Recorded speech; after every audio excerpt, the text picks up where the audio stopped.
Assalamualaikum warahmatullahi wabarakatuh. Apa kabar teman-teman? Apa kabar? Alhamdulillah teman-teman, sore hari ini kami dari kelompok 2 akan mencoba menjelaskan hasil eksplorasi kami mengenai produk bioteknologi, yaitu pembuatan Yakult. Nah, teman-teman, di sini saya tidak sendiri. Saya didampingi oleh 3 teman saya, yaitu Mbak Yusdike Adistia, Mbak Maila Sofa, dan juga Mas Dana.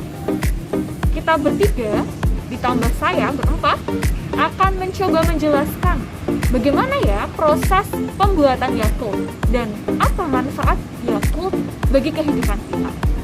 Teman-teman sudah siap? Oke, kalau siap, kita mulai ya penjelasannya. Teman-teman, sebelum kita melihat proses pembuatan Yakult, kita kenalan dulu nih dengan alat dan bahan yang digunakan untuk membuat Yakult. Teman-teman sudah siap melihat bahan dan alat apa saja yang digunakan untuk pengolahan Yakult? Oke, kita mulai ya teman-teman ya.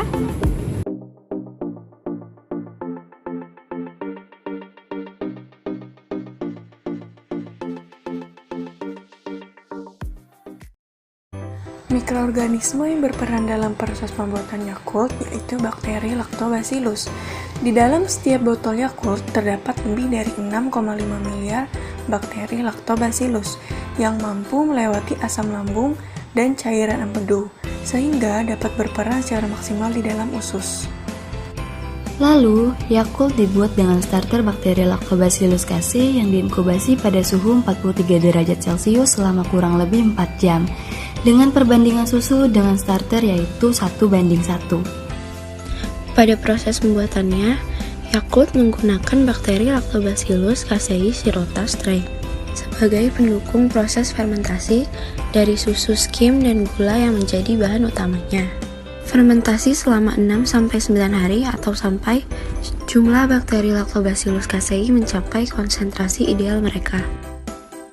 Proses fermentasi dilakukan dengan sistem pemanasan pada suhu lebih dari 135 derajat Celcius untuk membunuh spora dalam susu. Apakah nilai gizi dan sensori produk fermentasi lebih baik daripada bahan bakunya? Jawabannya tidak, karena susu sapi yang masih segar atau mentah jika difermentasi menjadi Yakult, nilai gizi pada Yakult tersebut akan menurun. Susu sapi pada umumnya memiliki nilai gizi yaitu 87,5% air, 3% protein, 3-4% lemak, dan 5% karbohidrat.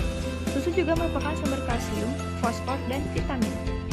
Fakta unik Yakult yaitu asam laktat yang dihasilkan secara alami selama proses fermentasi dapat memperpanjang umur simpannya. Selain itu, Yakult mempunyai manfaat seperti mencegah gangguan pencernaan, meningkatkan daya tahan tubuh, meningkatkan jumlah bakteri berguna dalam usus, dan mengurangi racun dalam usus. Terima kasih.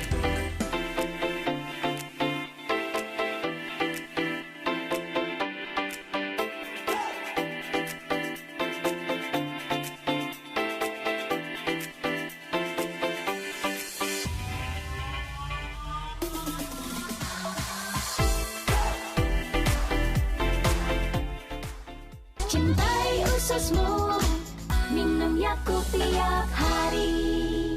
Nah, teman-teman, tadi kita sudah melihat proses pengolahan atau pembuatan Yakult.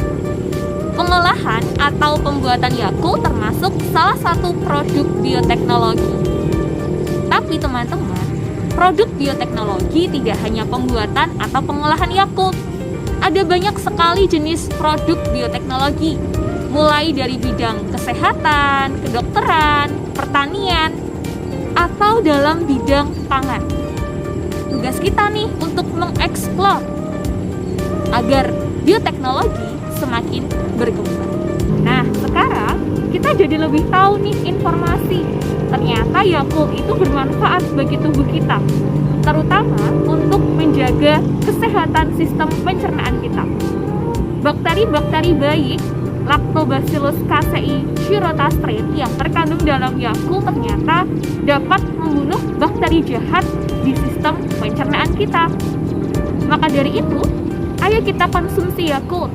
Selain kita memanfaatkan produk bioteknologi, kita juga ikut menjaga kesehatan tubuh kita. Sekian dari kelompok 2. Mohon maaf jika ada kalimat yang kurang berkenan. Sampai bertemu di kesempatan lain. Tetap semangat, jaga kesehatan, dan ayo terus belajar. Wassalamualaikum warahmatullahi wabarakatuh.